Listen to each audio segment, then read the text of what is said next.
3 years ago, I was elected to a commission representing 130 property owners in downtown Bridgeport. The property owners pay an extra 3 mills on their taxes to fund this pseudo-government organization. This type of organization is called an SSD, a Special Service District. The goal of the Downtown Special Service District, or DSSD, is to promote and improve the business environment in downtown Bridgeport, and by doing so, attract more businesses and grow the economy of the area. We would be getting no help from the city of Bridgeport. The city of Bridgeport has been in financial ruin for years. A Democrat-run government policy of overtaxing businesses, increased government regulation, and gross overspending have put that city on the edge of collapse on multiple occasions. It's gotten so bad that they couldn't even clean the sidewalks. That's why the DSSD was created. It was our responsibility to pick up where the city had failed. I was immediately shocked by the ineffective leadership of the commission and the outright wasting of money. For example, every year they spend $50,000 on 2 concerts on Levy Green, with a turnout of only about 1,000 people. They also wasted another $50,000 on a first-time event that drew a crowd of only in the hundreds. The idea was that if they could bring people to the downtown, they might come back and spend money in the local merchants. The problem was, the downtown looked terrible. I was outspoken against this waste. I thought it was premature to spend $100,000 with a downtown looking as shabby as it did, and to waste money on these fluff events was unacceptable. Some of the other commissioners felt that since I was new to the board, I should wait. They told me I should wait to see how things work before I started making changes.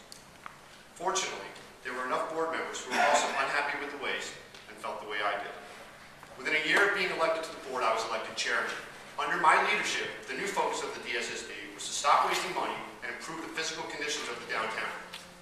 A vote to cancel the concert series and the first night event narrowly passed, saving $100,000 instantly. The concert series was transformed into a smaller every Thursday night event behind the courthouse on Baldwin Plaza. We gave Keith Rogerson, the organizer of the event, $100 a week to buy pizza. 3 years later, Thursday nights on Baldwin Plaza has a life of its own, and the event is self-sustaining. It has spawned other events on Baldwin Plaza, such as a farmer's market. It's a perfect example of what happens when you stop giving handouts. People get creative. The first night event was also transformed into what is now called Best Night. Instead of a $50,000 waste of money, we gave a grant of $5,000 to the Barnum Museum, who now hosts fun activities for children on New Year's Eve. The turnout is the same, but the kids have a much better time. Next, I turned my attention to improving the appearance of the downtown. Light posts needed painting, trees were overgrown, and there was gum all over the sidewalks. The decorative light posts were my first priority. The light posts were a faded, rusty gray. In the past, someone from the city had tried to repaint them, but since they didn't have a ladder, they were only painted to 6 feet high. These 25-foot poles only painted black 6 feet high. It looked like urban blight in every corner. I put out an RFP, which is a request for proposals to get bids on repainting the light posts.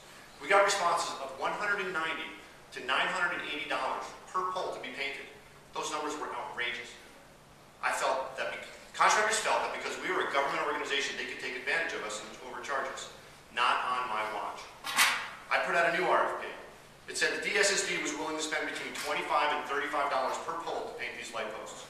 We had 400 poles painted that year for $38 a pole, including paint. We did the whole job for $16,000. Those first bids ranged from $75,000 to almost $400,000. From the low bid, we saved $60,000. Next, we needed to have the trees trimmed. I called the preferred city tree guy. He came down, he wanted $100 for small trees, $200 for big trees, and he wanted a cop standing with him the whole time.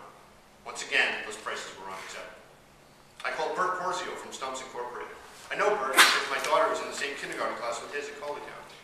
I told him about the RFP. I showed him the job. He said $60 a tree, no big price, no small tree price, no cop. Another $20,000 in savings. We saved over $80,000 that year. And not only is it important that we save that much money, but those jobs would not have been done at the original prices, so the downtown would look terrible. Getting gum off the streets was the same thing. I fought with the board to approve a gum buster machine, a gum removal machine called Gum Buster, a $6,000 machine. After some heated negotiations, I got the board to approve a $3,500 allowance to go negotiate directly with the manufacturer.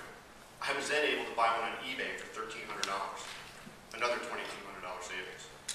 That gunbuster machine